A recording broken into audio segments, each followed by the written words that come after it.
Hello everyone, YouTube पर आपका स्वागत है। आज का हमारा टॉपिक है the preposition towards, after, behind, before. आज का हमारा क्या टॉपिक है? The preposition towards, after, behind, before. इनके बारे में डिटेल में बताया जा रहा है।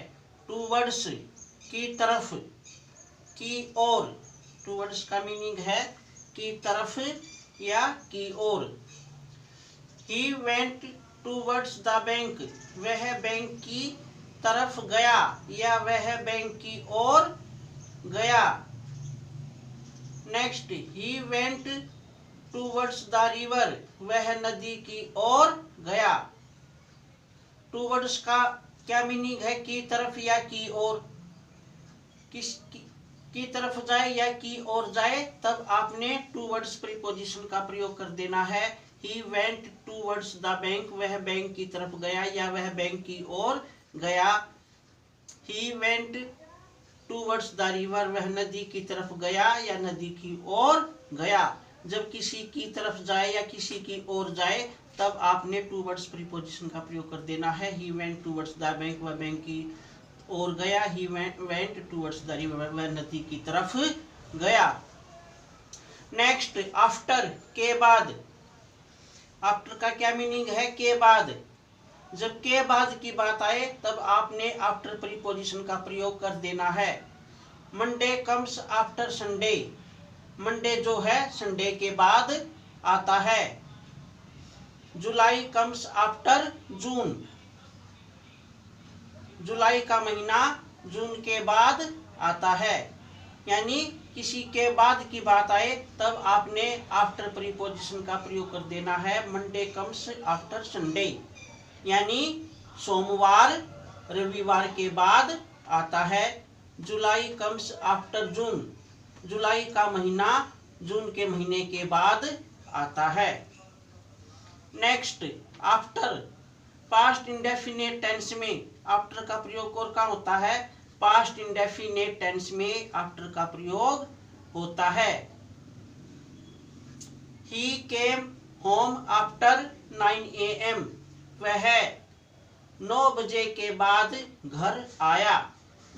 ये पास्ट इंडेफिनिट में वर्ब की सेकंड फॉर्म का प्रयोग होता है। तो केम आपकी वर्ब की सेकंड फॉर्म है। He came home after 9 AM, वह 9 बजे के बाद घर आया। Next, he went to college after 10 AM, वह 10 बजे के बाद कॉलेज गया। went आपकी सेकंड फॉर्म है और second form past indefinite tense में प्रयोग होती है। he went to college after 10 AM, वह 10 बजे के बाद कॉलेज गया। और he came home after 9 AM, वह 9 बजे के बाद घर आया। He went to college after 10 AM, वह 10 बजे के बाद कॉलेज गया। यानी पास्ट इंडेफिनिट टेंस में आफ्टर का प्रयोग होता है और पास्ट इंडेफिनिट टेंस में वर्ब की सेकंड फॉर्म लगती है। नेक्स्ट, आफ्टर, कर्म को स्पष्ट करने के लिए। जब कर्मानुसार बात आए, तब आफ्टर का प्रयोग कर देना है। The lion ran after the goat, शेर बकरी के पीछे दौड़ा। कर्म की बात आई है।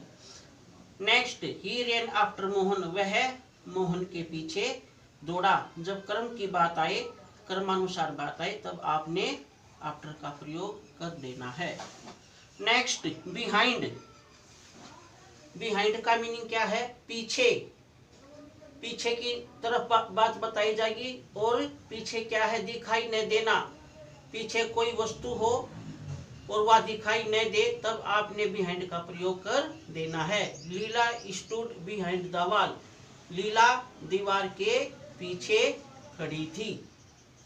यानी दीवार के पीछे लीला खड़ी थी और वह दिखाई नहीं दे रही थी। जब दिखाई न देने की बात आए, बिहाइंड का मतलब पीछे, और पीछे हो और दिखाई न दे, तब आपने बिहाइंड प्रीपोजिशन का प्रयोग कर देना है। लीला स्टूड बिहाइंड द वॉल, लीला दीवार के पीछे खड़ी थी। The train is behind time, train जो है समय से पीछे है। नेक्स्ट, बिफोर, के सामने।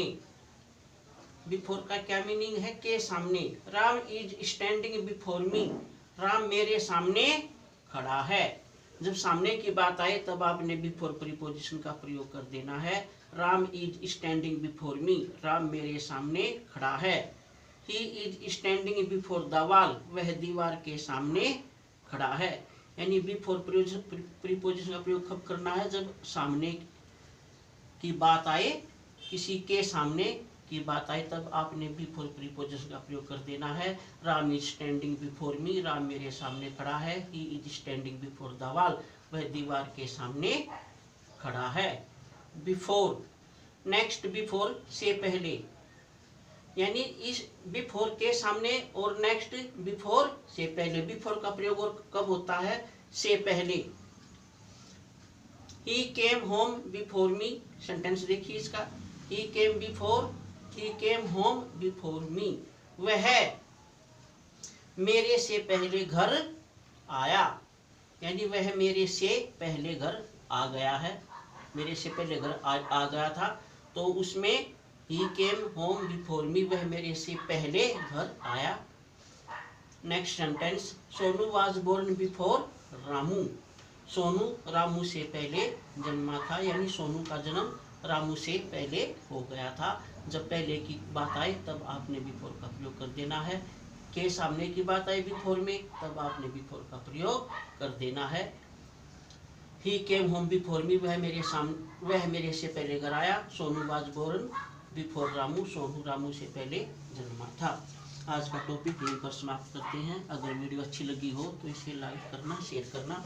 Thank you for watching.